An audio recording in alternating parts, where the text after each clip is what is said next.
बेटा हम लोग पहुंचे रिकंसिलिएशन चैप्टर में, reconciliation of cost and financial accounts. इसमें क्वेश्चन नंबर 9 चल रहा था हमारा। क्वेश्चन नंबर 9 में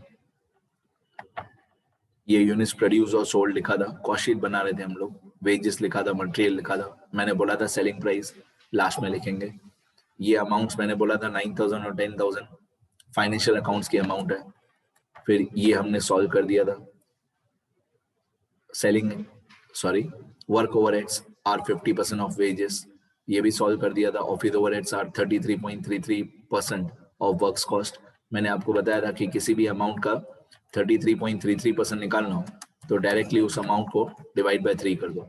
डायरेक्टली डिवाइड बाय 3 कर दोगे तो 33.33% ऑटोमेटिकली हो जाएगा। अब ये तीनों क्वेश्चन है ए बी सी, वो हम वैसे भी सॉल्व करने ही वाले हैं। अब हमारी कॉस्ट शीट थी 4th नंबर कॉस्ट तक सॉल्व हो गई थी। ये हमारी कॉस्ट शीट है और इस कॉस्ट शीट में 4th नंबर कॉस्ट तक हमारा सॉल्व हो गया था। अब 5th नंबर कॉस्ट वैसे ही हार्ड होता है, सुनना ध्यान से। ओपनिंग स्टॉक सब जगह पे 0 आएगा क्योंकि कोई भी ओपनिंग स्टॉक दिया हुआ नहीं है। क्लोजिंग स्टॉक की सब जगह पे अमाउंट आएगी। अब क्लोजिंग स्टॉक कैसे निकालेंगे, देखो ये जो टाइप ए प्रोडक्ट है इसमें यूनिट्स प्रोड्यूस्ड है 125 और यूनिट्स सोल्ड है 120, तो इन दोनों का जो डिफरेंस है 5 यूनिट्स, वो हमारा क्लोजिंग स्टॉक है टाइप ए का। 5 यूनिट्स हमने प्रोड्यूस किए 125 और सेल किए 120, तो 5 यूनिट्स हमारा क्लोजिंग स्टॉक हुआ। अब हम लोग यहाँ पे 5th कॉस्ट में मैं इधर लिखूंगा type A equal to 5 units closing stock की मल्टीप्लाई बाय इसका पर यूनिट कॉस्ट कैसे निकालेंगे। जो 4th नंबर का पर यूनिट कॉस्ट होता है ये 100 रुपीज, जो 4th कॉस्ट का पर यूनिट कॉस्ट होता है ये वाला 100 रुपीज, ये 100 रुपीज हम लोग यहाँ पे मल्टीप्लाई कर देंगे। वैसे मैंने आपको इसके 2 तरीके बताए हैं क्लोथिंग स्टॉक निकालने के। ये इजी वाला तरीका है क्लोथिंग स्टॉक और फिनिश गुड्स निकालने का, जो अभी मैं तरीका लिख रहा हूँ ये इजी वाला मेथड है कि डायरेक्टली क्लोथिंग स्टॉक की यूनिट्स ले लो 5 और multiply by 4th number cost का पर यूनिट कॉस्ट 100, तो 5 into 100 ये आएगा 500। ये हमारा clothing stock of finish goods हुआ। सॉरी 500 अमाउंट के कॉलम में आएगा, 500 क्वांटिटी के कॉलम में हम लोग डैश डैश कर देंगे, पर यूनिट के कॉलम में हम डैश डैश कर देंगे। पर यूनिट के कॉलम को फाइंड आउट करने की जरूरत नहीं है, ठीक है। वैसे मैं फाइंड आउट कर सकता हूँ बट पर यूनिट को छोड़ देंगे हम लोग। अमाउंट इसकी 500 टाइप ए में। इसी तरीके से टाइप बी में यूनिट्स प्रोड्यूस है 400 ये वाला और यूनिट सोल्ड है 360, तो इन दोनों का डिफरेंस हुआ 40। इन दोनों का डिफरेंस जो हुआ 40 वो हमारा क्लोथिंग स्टॉक है टाइप बी में। तो टाइप बी में भी सेम मेथड है। टाइप बी में हमारा क्लोथिंग स्टॉक है 40 यूनिट्स मल्टीप्लाई बाय इसका पर यूनिट रेट है ये वाला 76, ये इसका पर यूनिट रेट है 76, तो ये 76 हम लोग यहाँ पे मल्टीप्लाई कर देंगे। तो 40 multiply by 76 rupees per unit, 40 units clothing stock के multiply by 76 rupees per unit, तो यहाँ पे टाइप बी का क्लोथिंग स्टॉक आ जाएगा 40 मल्टीप्लाई 76, ये होता है 3040। इसका भी पर यूनिट हम लोग नहीं निकालेंगे, ठीक है। अब टोटल अमाउंट आ जाएगा हमारा ये वाला 500 प्लस ये वाला 3040। 500 और 3040 दोनों को प्लस कर देंगे तो टोटल अमाउंट आ जाएगी 3540। अब ये सब क्लोथिंग स्टॉक जो है ये माइनस होता है, सुनना अभी ध्यान से। कैसे माइनस होता है, ये 12,500 माइनस 500, तो ऑब्वियसली 12,000 आएगा। ये वाला 12,500 माइनस ये वाला 500, तो 12,500 माइनस 500, तो हमारा 5th नंबर कॉस्ट आ जाएगा 12,000। इसी तरीके से ये वाला 30400 माइनस 3040 मतलब 30,400 माइनस 3,040, तो बाकी बचेगा 27360। इसी तरीके से ये वाला 42,900 माइनस 3540, तो बाकी अमाउंट आ जाएगी 39360। अगर आप इन दोनों को प्लस भी करोगे 12,000 और 27360, अगर आप इन दोनों को ऐड भी करोगे 12,000 और 27360 तो भी यही आंसर आएगा 39360। अब आपको मालूम है मैंने बहुत बार बताया कि 5th नंबर कॉस्ट से लेकर एंड तक सबको अमाउंट्स को डिवाइड करते हैं डिवाइडेड बाय यूनिट सोल्ड। तो आपको याद है यूनिट सोल्ड टाइप ए में यूनिट सोल्ड कितना था, 120 यूनिट्स था। ये देखो टाइप ए में यूनिट सोल्ड 120 था, तो मैं 120 से डिवाइड करूंगा फ्रॉम फिफ्थ कॉस्ट ऑनवर्ड्स। ये फिफ्थ नंबर कॉस्ट लिखा हुआ है, cost of production of goods sold, यहाँ पे मैं 120 यूनिट से डिवाइड करूंगा। तो ये वाला 12,000 डिवाइडेड बाय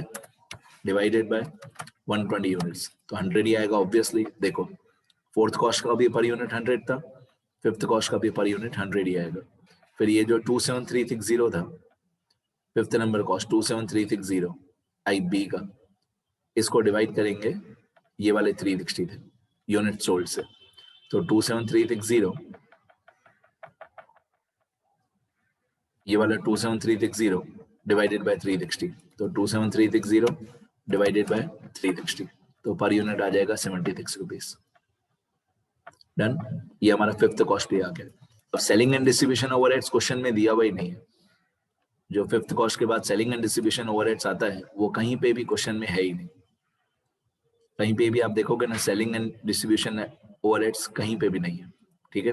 तो मैं क्या करूंगा, मैं कॉस्ट शीट में जाऊंगा और सेलिंग एंड डिस्ट्रीब्यूशन ओवरहेड्स या तो मैं 0 लिख दूंगा तो भी चलेगा, ये लिखा हुआ है indirect selling and distribution overheads, या तो मैं ये 0 लिख दूंगा तो भी चलेगा, या तो ये पूरा मैं डिलीट कर दूंगा तो भी चलेगा, ठीक है। तो 0 0 0 0 0 नहीं दिया हुआ है।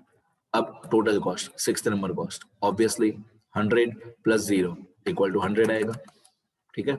मतलब fifth number cost plus selling and distribution overheads equal to sixth number cost, तो इक्वल टू ये वाला 100 प्लस ये वाला 0, तो ऑब्वियसली 100 ही आएगा। ये 12,000 सेम आएगा, ये 76 सेम आएगा, ये 27360 सेम आएगा और ये 39360 सेम आएगा, ठीक है। तो आप लोग यहाँ तो ये indirect selling and distribution overheads वाली लाइन लिखना ही नहीं, या तो ये पूरी लाइन नहीं लिखना, या तो लिख के सब जगह पे 0 0 कर देना। डन, आगे अब आ जाते हैं प्रॉफिट और सेल्स पे। इसमें प्रॉफिट हमको नहीं मालूम है, लेकिन सेल्स का सेलिंग प्राइस हमको मालूम है, जो हमने पहले नहीं लिखा था। सेलिंग प्राइस पर यूनिट हमको मालूम है, तो ये हम लोगों को सेलिंग प्राइस पर यूनिट दिया हुआ था क्वेश्चन में, हमने पहले नहीं लिखा था। ये वाला 125 और 90, तो ये जो 125 और 90 है ये लिखना शुरू करते हैं। 125 सेलिंग प्राइस था आइटम ए का, टाइप ए का 125 सेलिंग प्राइस पर यूनिट, यहाँ पे लिखा हुआ है सेलिंग प्राइस पर यूनिट, ए का 125 बी का 90, तो ये मैं कॉस्ट शीट में जाके लिखूंगा 125 और 90। तो ए का selling price per unit 125, B का सेलिंग प्राइस पर यूनिट 90। अब ए का जो सेलिंग प्राइस है 125, इसको मल्टीप्लाई बाय ए के यूनिट सोल्ड से मल्टीप्लाई करेंगे, ठीक है। देखो मैं बताऊं, अगर अमाउंट मालूम है तो उसको डिवाइड करते हैं, और अगर पर यूनिट का कॉलम मालूम है तो उसको मल्टीप्लाई करते हैं। ऑब्वियसली अमाउंट है तो डिवाइडेड बाय 120, पर यूनिट मालूम है तो मल्टीप्लाई बाय 120, तो 125 मल्टीप्लाई बाय 120, तो अमाउंट आ जाएगी 15,000, क्योंकि इसके 120 यूनिट सोल्ड था। ये selling price 125 multiply by 120 unit sold, इसमें 90 rupees selling price multiply by इसके यूनिट सोल्ड थे 360, तो 90 मल्टीप्लाई 360, इसके अमाउंट आ जाएगी 32400। अब यहाँ पे हो जाएगा दोनों सेल्स का टोटल, ये वाला 15,000 और ये वाला 32,400, 15,000 और 32,400 इन दोनों का टोटल होता है 47,400। ये पांचों सेल्स की अमाउंट आ गई, पांचों कॉलम आ गए। अब आ जाते हैं हमारे प्रॉफिट पे, ठीक है। ये प्रॉफिट आएगा, फिर ही तो रिकंसिलिएशन स्टेटमेंट स्टार्ट होगा हमारा। तो profit is equal to 125 sales minus cost 100, मतलब 125 में से 100 माइनस कर दिया, ये वाला 125 माइनस ये वाला 100 इक्वल टू ऑब्वियसली 25। इसी तरीके से बाकी के चारों कॉलम भी इसी तरीके से आ जाएंगे। तो 15,000 माइनस 12,000 तो प्रॉफिट आ जाएगा 3,000, फिर 90 माइनस 76 तो प्रॉफिट 14, 32,400 माइनस 27,360 तो equal to 5,040, 47,400 minus 39,360 equal to 8,040। ये 8,040 जो है ये हमारे इस कॉस्ट शीट का सबसे इंपॉर्टेंट अमाउंट 8,040, इसको बोलते हैं profit as per cost accounts 8,040। इसी 8,040 से हमारा रिकंसिलिएशन स्टेटमेंट स्टार्ट होगा, वो मैं अभी से लिख देता हूँ, ये 8040 है। अब मैं स्टेप 3 में जाऊंगा, ये स्टेप 3 में मैं गया रिकंसिलिएशन स्टेटमेंट में, और मैं प्रॉफिट फर्स्ट लाइन में लिख दूंगा 8040। यहाँ से हमारा रिकंसिलिएशन स्टेटमेंट स्टार्ट होगा। अभी तक हमारा पहला स्टेप कंप्लीट हुआ, ठीक है। दूसरा स्टेप बाकी है, trading account and P&L account, फिर हमारा रिकंसिलिएशन स्टेटमेंट भी बाकी है।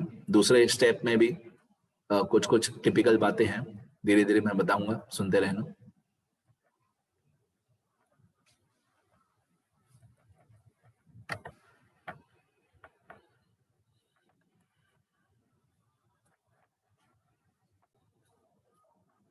बेटा इस वीडियो लेक्चर में मैंने जितना समझाया इतना पहले लिख लो। वर्कशीट मैंने कंप्लीट कर दी, इतना लिख लो पहले, वर्कशीट इतना ही है।